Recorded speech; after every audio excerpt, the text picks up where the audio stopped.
باشوری کردستان ایدی بویه ولاتکی موزاییک یعنی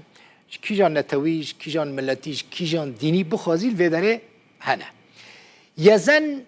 سلام یک جوانه خلق شامیه و سال 2017 و لوی داره باشوری کردستان دمینه کارسازی خوندیه ل موزیک زیاده بالاوی کشاندیه و چیه لپیمانگاه بلند یا هنری لشامه موزیک تمام کریه بویه پسپوره کی لیدان عوده نهال و داره لهولره پیمانگاه که تایبت به موزیک و شیوکاری و دانسه وکریه ناویجی کریه اورنینا اول پیمانگاه خواه با اوی که اکادمیک پروفسیونل خلقه فیری موزیک جنیه و هنرین دندکه مثلا درسین شیوکاریه درسین پیکرسازی و دانسه ددن خلقه حلب چه سعدون فیچرک آماده کریه و لی تماشا بکن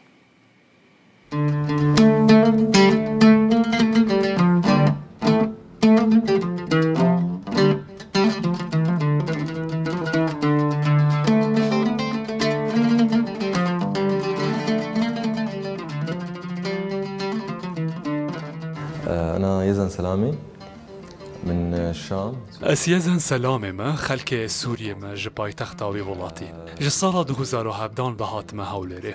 دما هشتان دا يكم جاربو من سردان هرما كردستاني كر خواندنا من يا سركه بزنسه لمن لبيمانگها بلنت يا هنري موزيك جي خوانديه بسبوريا آمور عوده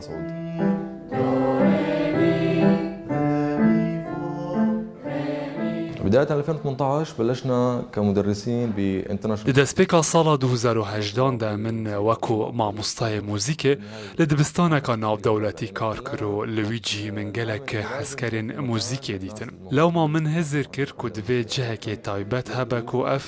hezkerên موزیکê bi rengekê akadîmî fêrî موزیکê bibin piştî koronayê êdî rewşa aboriya deberê baştir bû lewma me dest bi yekem gav kir û ew jî peydakirina cihekê taybet bi projeya me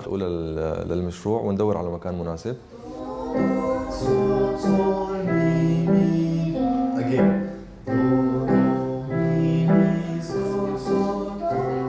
هي تطوير المشروع اللي يصير عبارة عن ميوزك وارت ودانس إضافة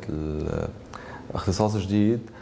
پروژه ما اکادمیه که تایبت به موزیک شوکاری و سمایه او بیروکج پیمانگاه بلنتیا هنر و موزیک هر وها پیمانگاه بلنتیا هنر شانوگری لشامه هات جبرکو او هر دو پیمانگاه ده آباهی کی دبون و همو کار به هفره دکرن مناب اورنینا لاکادمیا خواکر جبرکو اورنینا سماکر و سترامبیج بو یکم کز و سترانگوتنه وما اورنینا به ریا پیکرکی ناس کدیه کو آمورا لیر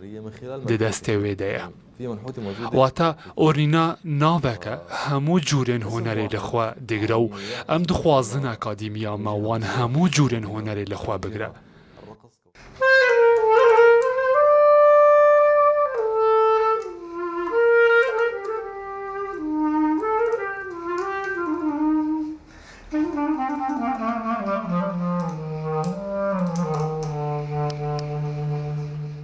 بالنسبة للقسم الموسيقى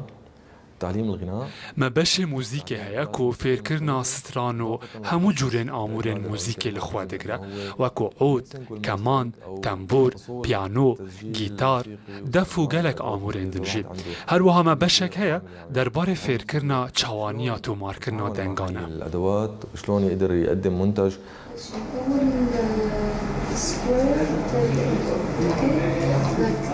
الفنون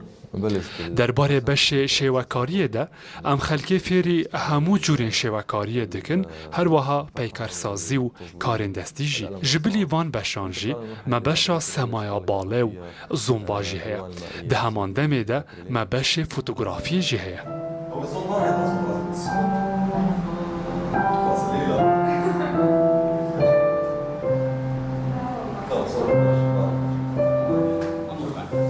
اليوم بالنسبة بالنسبة للمدرسين. وەکو مامۆستا مە نێزیکی 15 مامۆستا هەنە هەروەها مە دەوان هەردوو مەهاندا پێشوازیە نێزیکی 40 شاگردان کردیە. دەبێ هەر 5 ساڵانە ئەس پرسیارە ژخوا بکەم ئەس لە کو دەرێمە و دەبێ پشت ڕاست چ بکەم نەها و پشتی کومە دەست بە پرۆژەی کردیە هەردەم ئەس دەریێ ئۆرنینا بەتکەم ئەس پرسیارە ژخوا دەکەم گەلۆ ئۆرنینا دوو شاخێ دوو وێ لە کو دەرێ بە